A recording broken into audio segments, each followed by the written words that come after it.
Hello, welcome back to the Agru Advantage Technical Series webinar on the final cover system advantages offered by Agru products in our geosynthetic systems.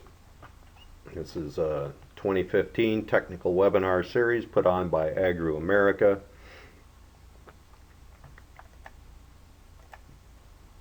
A little bit about your host, me. Those of you who are just tuning in for the first time, I'm a graduate from San Jose State University in civil engineering back in 1987. I've been registered in the state of California since 1991 as a professional civil engineer. I've specialized in environmental engineering with solid waste management and containment systems, along with hydrology and hydraulics. I've worked for construction companies, Piazza Construction in the South Bay area, a variety of engineering consultants, MCON Associates, Harding Lawson Associates, Brown Caldwell, Golder Associates, and public sector with Sacramento County Department of Waste Management and Recycling, where I was the resident engineer at their Kiefer landfill, and now consulting to Agru America. Active member of SWANA, ASC, and ASTM, and I've written several technical papers, some of which have been published by SWANA, Geosynthetics, Global Waste Management Symposium, and the Sardinia Symposium, among others. A little bit of recap on the introduction is the modern geosynthetic slope stability design procedures and installations are basically less than 30 years old. Geomembranes have been around for about 50 years or so, but the modern applications as far as stability goes have only been on the ground for the past 30 years or so. Excuse me. Direct shear testing of geosynthetic interfaces are now standard. Material manufacturing advancement has improved the interface shear strengths through textured geomembranes and improvements in fiber technology for geotextiles and geocomposites and so on. Construction quality assurance is now a standard operating procedure for most, if not all, geosynthetic installations. Some still just go down without a CQA procedure in place, but high dollar value, high value public sector, and even most private sector installations will have a CQA plan in place. Regulations allow alternatives towards equivalent or more prescriptive designs than the standard soil-based final cover systems as found in Subtitle D of the U.S. Federal Code. Material and installation standards are available from the Geosynthetic Research Institute and other organizations. And then these forces are at work on a cap: rainfall, erosion, sliding, drainage layer clogging, landfill gas pressure, settlement, and seismic. Today's program, we're going to focus on the soil veneer and the vegetation on top of that soil veneer, the thickness of that soil veneer, the soil permeability, and also runoff coefficients that are connected to soil permeability. Also climatology, design rainfall precipitation, should use the HELP model or a 5-minute duration intensity, material properties, testing recommendations, and then some design examples to determine maximum allowable cover soil permeability, drainage layer media selection, maximum slope lengths for those drainage media, the required transmissivity of that drainage media, and then what to do when you're dealing with a poor soil supply. A little bit of recap of the typical slope in a final cover system.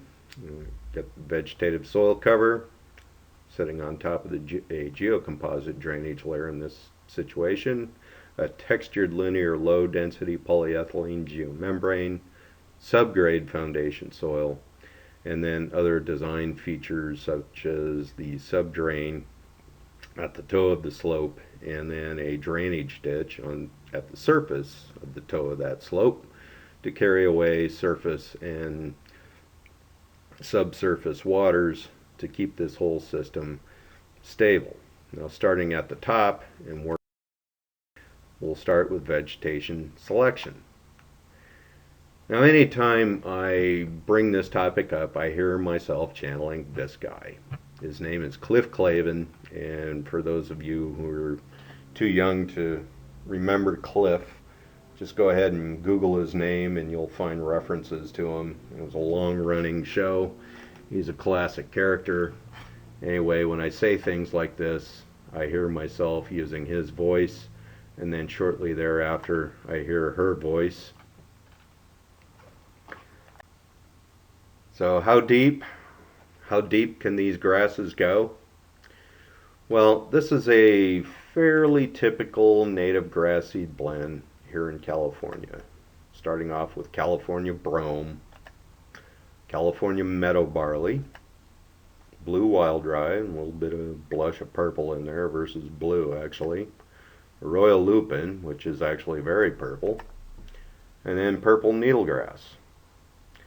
Just really nice. I mean, aesthetically this is very pleasing and just makes for beautiful final cover systems. However, here's the drawback to some of these grasses. As you can see, California meadow barley has the shortest rooting depth at 10 inches. The rest are 24 inches for royal lupin, 30 inches for the blue wild rye and the brome, and then we're talking feet, not inches, but feet for purple needlegrass. As we'll see in the next slide, purple needlegrass should probably never be in any final cover vegetation spec, ever. Well, why? Well, this is why. This is a Geo Composite whose integrity is pretty much fully compromised. It is chucked full of roots. Flow capacity is severely diminished. As time goes on, it may not allow any flow at all. Now, most vegetative cover system or design specifications will say something like this. Vegetation will be selected on the basis of rooting depth not to exceed the vegetative cover layer depth, soil type, etc., etc., etc. And then that same specification will turn around and, due to aesthetic reasons or CEQA mitigation reasons or whatever reasons, turn around and spec a grass seed mix similar to the one I just showed you, in which will result in this kind of geocomposite. Bottom line is, soil cover thickness matters to protect the integrity of the geocomposite. Now, that said, you can specify nothing but meadow barley on top of your final cover system with its 10-inch rooting depth.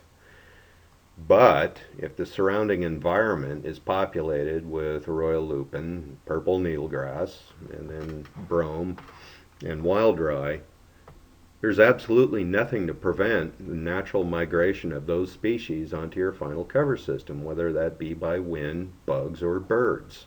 It will get there. Now, the two fundamental elements in drainage layer design are soil cover permeability and system drainage layer transmissivity.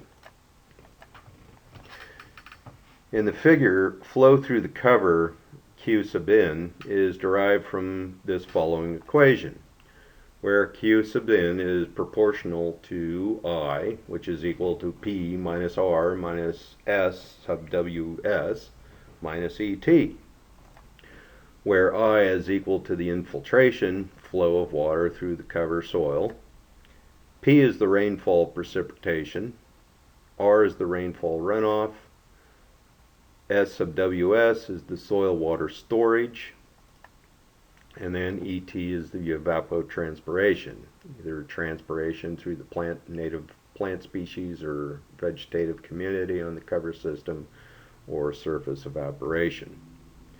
Now when the cover soil saturation S is equal to 1, or it's fully saturated, infiltration is essentially equivalent to the soil saturated permeability K sub WS. Now one caution in this is that the precipitation that you select, if it's from the HELP model, that's a daily value, and it's really not appropriate to use in transmissivity calculations. And the reason being is the maximum storm intensity that may hit your system, 30, 60 minute, and particularly the 5-minute duration.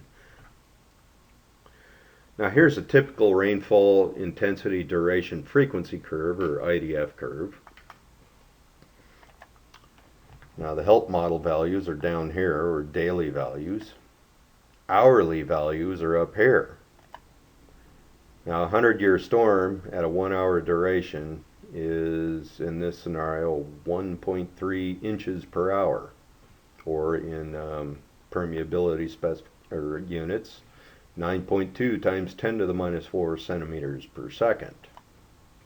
Here it is for the daily, or let's say the HELP model value. It's 1/4 inch an hour, or 1.7 times 10 to the minus 4 centimeters per second. It's nearly an order of magnitude different. And that's just for the hourly values. You'll note these values up here are the 5 to 30 minute intervals. These are projected from these data points down here, simply because most weather stations don't collect rainfall data on these intervals.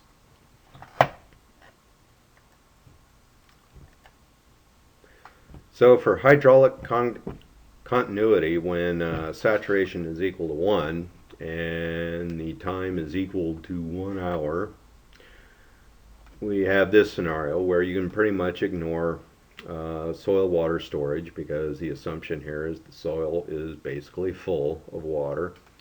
Evapotranspiration is negligible. There's little to no evaporation during a rainstorm, and the plants aren't really taking up that much water during a rainstorm. Now, as a little engineering sidebar, this explains why runoff coefficients should be increased in the rational method and or TR55 analysis for the stronger storms to account for those initial moisture conditions, the initial abstraction, or the antecedent moisture condition. Now total Q flowing through the cover soil across the slope is found from this equation, where Qn is equal to permeability of the cover soil, K sub Cs, times the horizontal length of that slope, L sub H. Now this equation was developed, let's see, it's going on, well, over 20 years anyway, from a Geosynthetics conference in Vancouver back in 1993. It's pretty much an accepted method for determining Q sub N. And unit-wise, it's equivalent to transmissivity. That's interesting. Now for hydraulic continuity and system stability, Q out in this figure has to be equivalent to Q in. Now Q out is determined from this equation, where K sub G is equal to the drainage layer permeability, and you have to understand this is valid only in laminar flow conditions, or the Reynolds number is less than 2100 essentially. Now this can be shown for most cases. T sub G is the drainage layer thickness. And I is the gradient, which is the tangent of the slope angle. You may see sine beta in some flow calculations where the slopes are less than 10%. And then theta required is the required drainage layer transmissivity. Or theta required is equal to Q sub n divided by the gradient, or K sub Cs times the horizontal length of the slope divided by the tangent of the slope.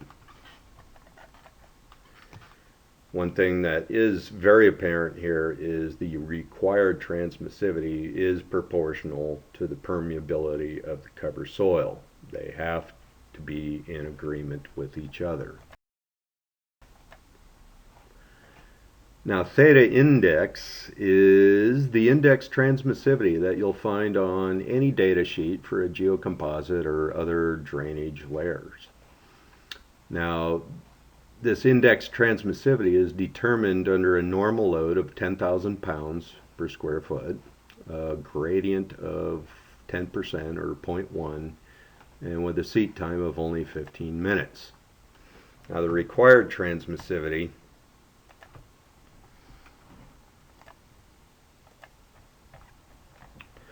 The required design transmissivity can be approximated with the index transmissivity by dividing by service reduction factors,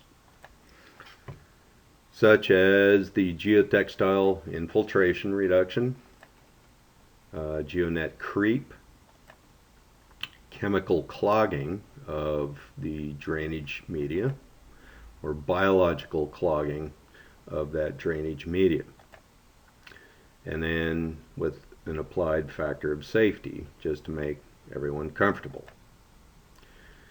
So theta required can be determined by the index transmissivity divided by all of the above. Now here's some typical service reduction factors. These are from Geosynthetic Research Institute for the most part. So you have, for our situation here, landfill cover drainage under low normal stress, and water as the permeant. Here's the geotextile infiltration factor, 1.0 to 1.2, creep reduction 1.1 to 1.4, chemical clogging 1 to 1. Now for a cap drainage system, Agru offers the conventional geocomposites and geonet, or the integrated drainage system, or the Agru IDS. Now here are some typical index transmissivities for geocomposites from 200 mil to 300 mil, 4 ounce to 12 ounce fabrics, and then under 10,000 pounds, a gradient of 0.1, seating time of 15 minutes. You have these index transmissivities for these materials. And then also the Agru IDS system right here. That was under a 15-minute test, normal load of 15,000 pounds, and then with a smooth HDPE sheet over the top of the drainage studs. Now for a cap system drainage, Agru offers conventional geocomposites and the IDS system. So here we have a conventional geocomposite here, geonet here, and then the IDS system here, which is a series of studs placed such that you could put a geotextile over the top of this and then the cover soil on top of that, and this functions more or less the same as these products here.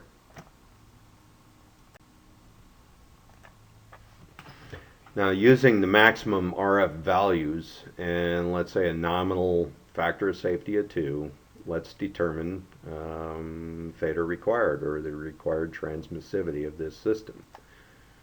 Now we can set it using all those factors, the highest factors, service reduction factors, factor of safety of 2.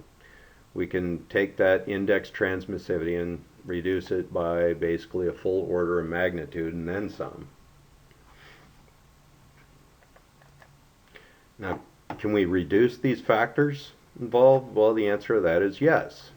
Using the GRI GC8 procedures, you can basically eliminate the geotextile infiltration factor by running a 100-hour transmissivity test and then determine the actual creep reduction factor by running a compression creep test. Now, these are both pretty recent tests, or new tests, as I should say. ASTM D4716, constant head hydraulic transmissivity test, and then ASTM D7361, the accelerated compressive creep of geosynthetic materials based on time temperature superposition using the stepped isothermal method. That's a topic for another webinar. Pretty complicated, but fun to chat about, for me anyway. Now, typical 100-hour transmissivity test for cap conditions, say a normal load of 250 pounds, a gradient of 0.33, 3-to-1 slope basically.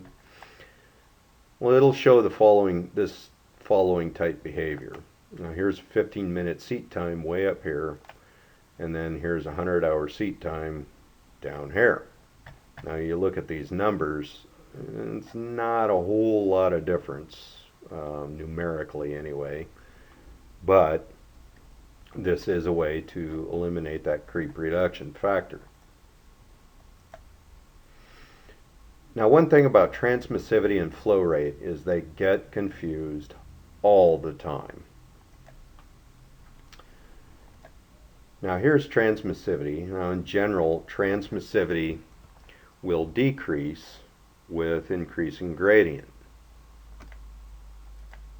Flow rate, on the other hand, which is perhaps more intuitively, increases with increasing gradient.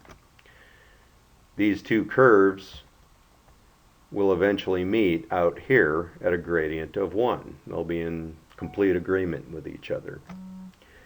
Now, like I said, this gets confused all the time. I have to constantly Now, a typical creep test for cap conditions anyway, let's say a normal load of 1,000 pounds, will display this kind of behavior. Very quick primary compression in less than a minute. So very quickly the material will compress, maybe up to 1%, and then followed by secondary compression out here at 10,000 hours, or modeled 10,000 hours. You'll notice here these line segments. This is that time temperature superposition, where most of the testing is all related back to a 20 degrees Celsius reference temperature, but these test results up here are performed at higher temperatures and then all correlated back to this initial curve here. Anyway, primary point is there's quick primary compression and then there's secondary compression. Now, stepwise, the GRI GC8 design procedure is as follows. Theta required is determined from that equation I showed you previously, relating cover soil permeability, slope length to the required transmissivity. Note down here that the GRI does not make any recommendation on the method to calculate the required transmissivity. That's between site owner and their engineer. Next calculation is to estimate the original porosity of the drainage material using this equation, and then determining creep reduction factor from this equation, determining an allowable transmissivity using the 100-hour test result shown here, reduced by these creep reduction factors, of which you will notice the geotextile intrusion factor is missing, simply because you ran a 100-hour transmissivity test. And then finally, the factor of safety is determined by dividing this value by this value. Let's go into a design example here. A final cover slope 3:1 is to receive an 18-inch thick silty soil over a geocomposite drainage system. The slope is 50 feet high. Determine an appropriate geocomposite drainage layer for this condition. Well, let's go through the numbers here. The saturated permeability of a silty soil is somewhere in the neighborhood of 1 times 10 to the minus 4 centimeters per second. You'll note down below that in rainfall units, intensity units, that's 0.14 inches per hour. Not really a heavy rainfall. So light rains will soak into this soil and keep going. So you can assume that the flow in, or Q sub in, is equal to the soil permeability times the slope length, horizontally anyway. So here we have soil permeability, slope length horizontal, which for a 3:1 slope is just 150 feet. And then this is the Q sub in. Excuse me. Now the required transmissivity is simply the Q sub in divided by the gradient or tangent of the slope. And then, so the required transmissivity then is this value here, 1.4 times 10 to the minus 4 meters squared per second. Now, to select an appropriate drainage media, you need some test data. So the first test here is a creep test, which was performed on a Agru GeoNet core, 300 mil, at a normal load of 1,000 psf. Following measurements were taken during this test. The initial thickness before the test started was 355 mils. Thickness after 100 hours of 1,000 pound compression was 350.4 mils. The thickness after 10,000 hours of compression was 349.8 mils, or not much less than the 100-hour thickness. And then the mass per unit area, 1.9 kilograms per meter squared.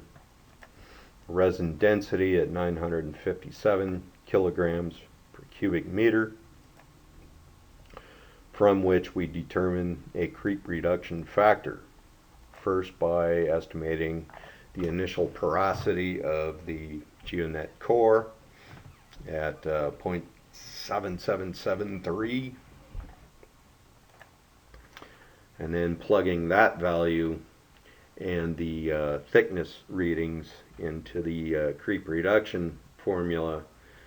We reduction factor of that GeoNet core was 1.01. Now we're going to run a 100-hour transmissivity test on a 8 by 200 by 8 geocomposite. That means it's an 8-ounce geotextile on either side of a 200 mil GeoNet core, 250 pounds normal load, a 3:1 slope gradient, and then sandwiched between plates. Measured 100-hour transmissivity was 1.02 times 10 to the minus 3 meters squared per second. So the allowable transmissivity is that number divided by that determined creep reduction factor of 1.01. We'll go with a chemical clogging reduction factor of 1.02, depending on what soil types are there. Calcium, magnesium deposits can show up in the core and start to clog it. And then, since it was only an 18-inch thick soil cover, we'll go with a biological creep reduction factor at 3.5. And then determining from there the allowable transmissivity of 2.4 times 10 to the minus 4.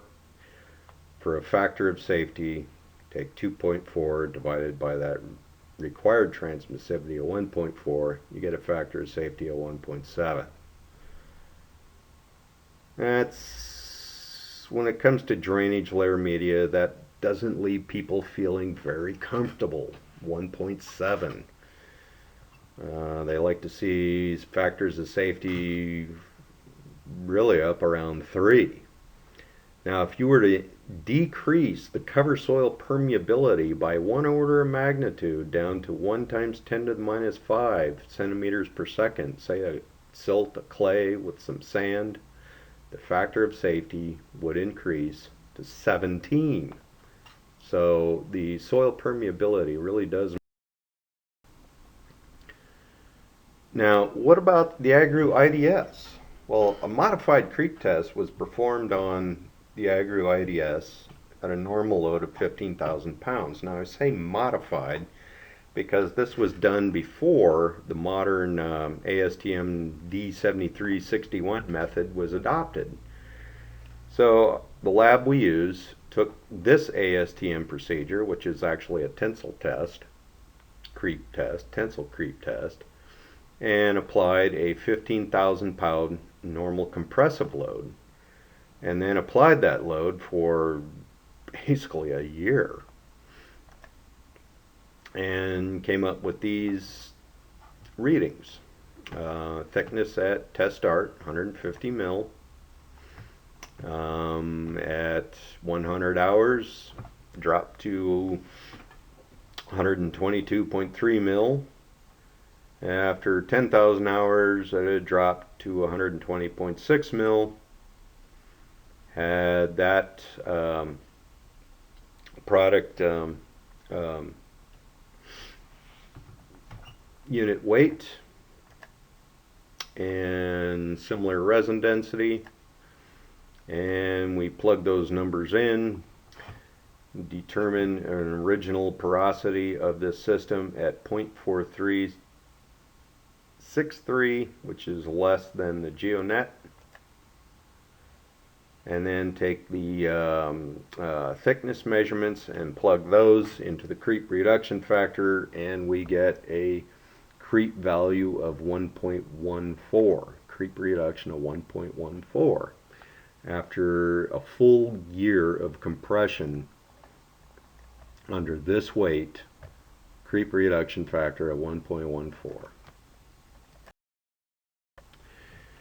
Now, a 100-hour transmissivity test was also run on the IDS system under the following conditions.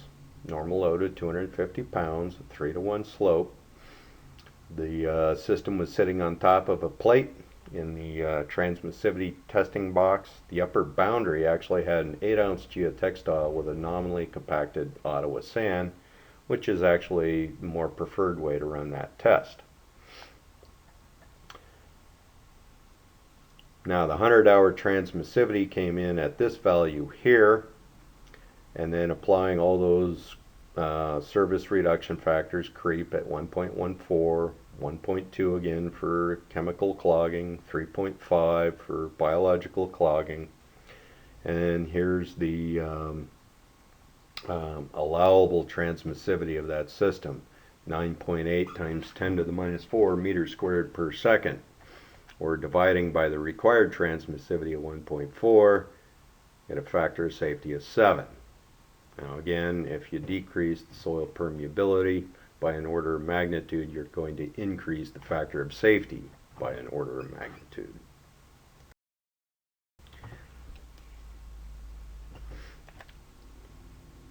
Now, my point is that soil permeability has a much more dramatic impact on the drainage factor of safety, more so than geocomposite thickness.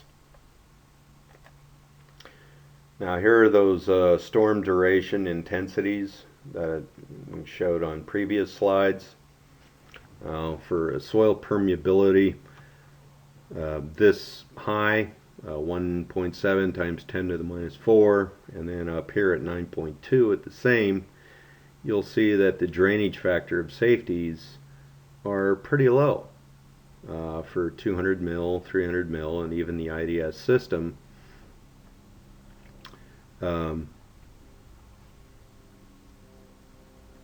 The factors of safety are well below 3 in this situation here. The IDS system is actually a little bit above 3, so works well for that type of soil, but for standard geocomposites, you should generally aim for a cover soil permeability specification of less than 1 times 10 to the minus 4 centimeters per second to get you into these margins down here as far as a factor of safety is concerned.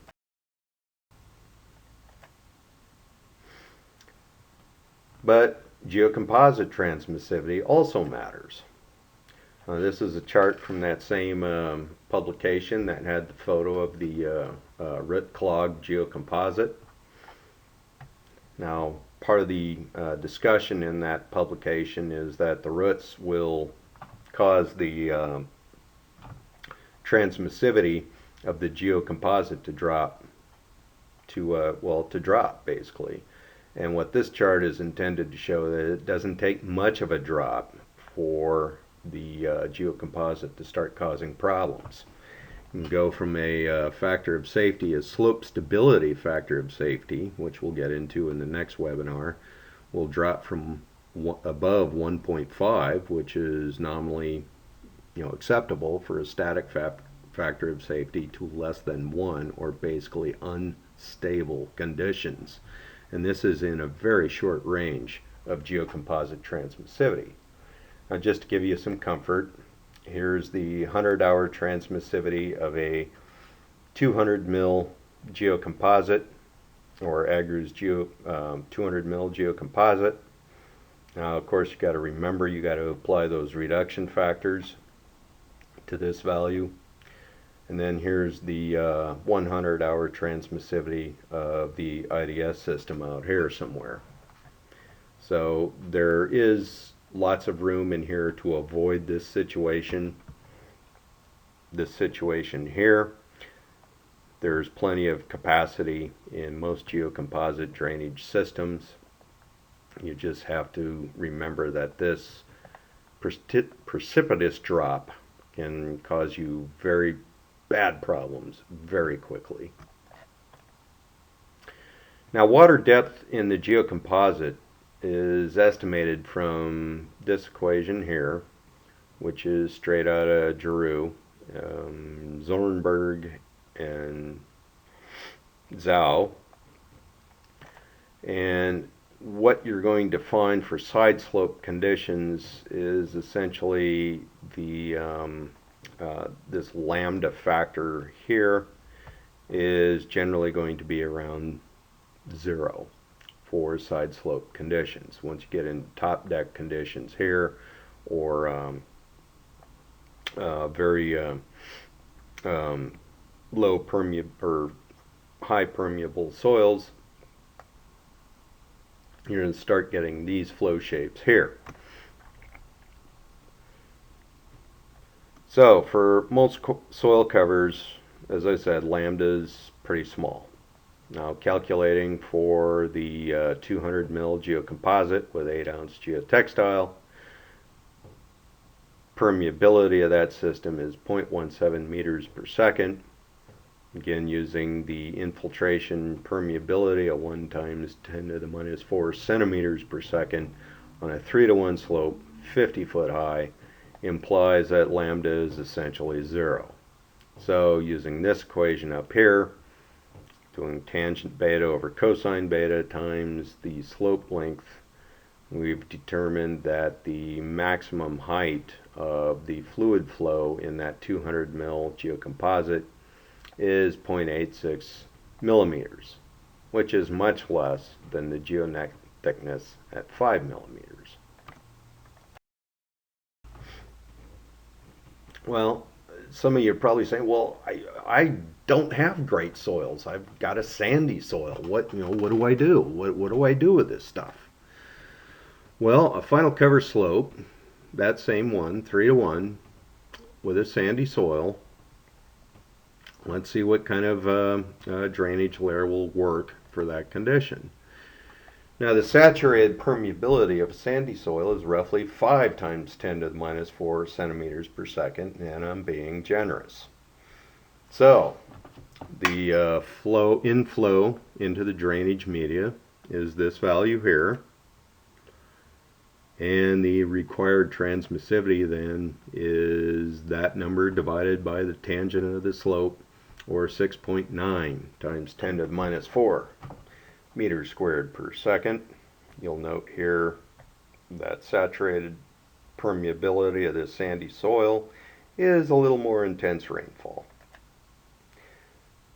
The drainage factor of safety for this system, basically the same system, different soil, is now this.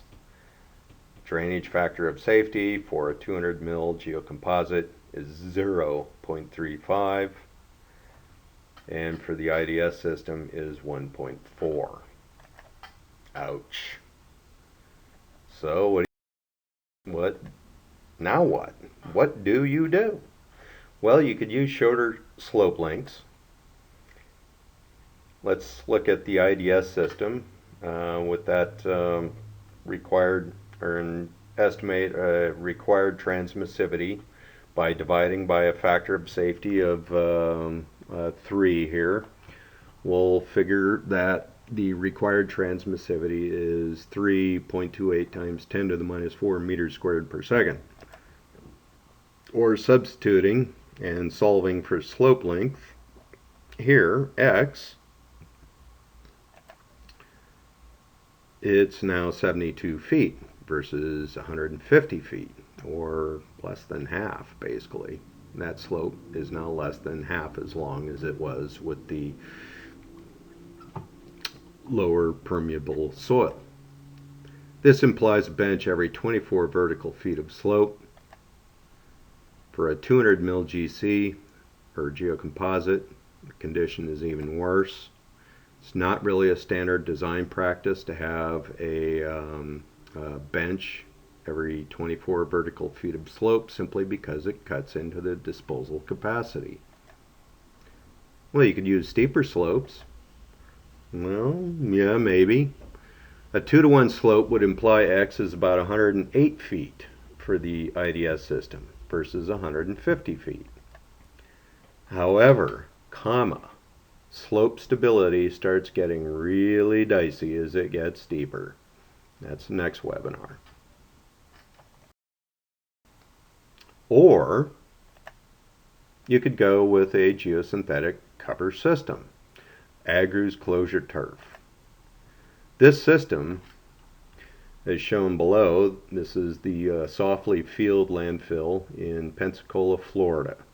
This site got hit with a 200-year storm event just months after installation was completed, and survived it, just so you know.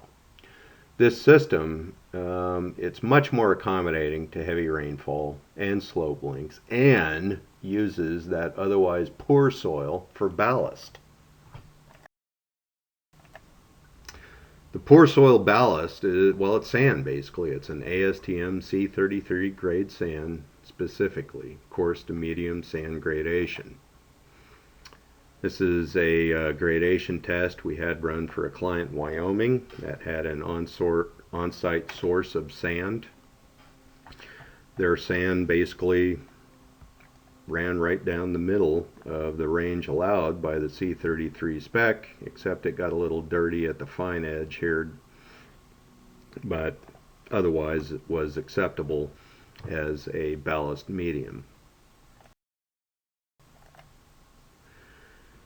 The critical slope length, or L sub CR, is defined as the length of overland flow here, where drainage flow is confined to the drainage matrix of the Agru IDS system. Slope lengths L sub S1 and L sub S2 are defined as some length down the slope, where the IDS system becomes saturated and water begins to flow through the sand. These slope lengths are determined from the sand permeability and the hydraulic shear strength of the sand. One thing of note is L sub CS is generally S1 is generally very short and to the point of being negligible. One thing though is these slope lengths are very forgiving. Here's a typical recommended slope length with a sand ballast.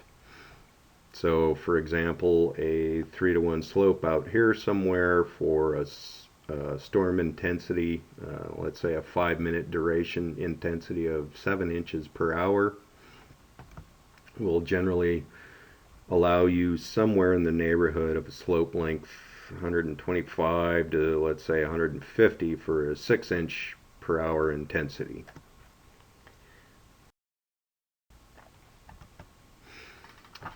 Well, let's look at this IDF curve again. Now we looked at 1-hour intensities up here and the daily intensity down here. We're talking about the 5-minute intensity up here, or 6.2 inches per hour. Now where does that land on our chart?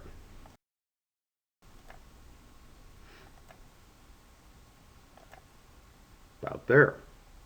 So almost a 150-foot long slope.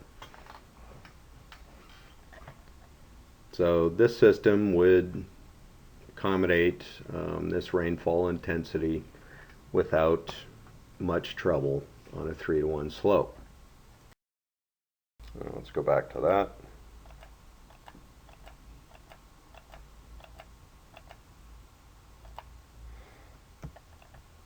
For the creep reduction factor, we can provide you numbers for that.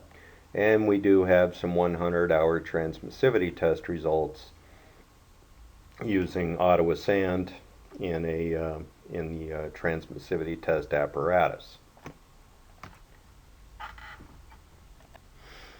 Now one thing I want to conclude also is that if you are needing PDH credit, depending on your state of registration, those are available by state. Agru can offer PDH credit in these states as shown. Out in the east, PDH credit is not required in these states in New England. It's not required out here in the west in Colorado, Washington, and go figure, California.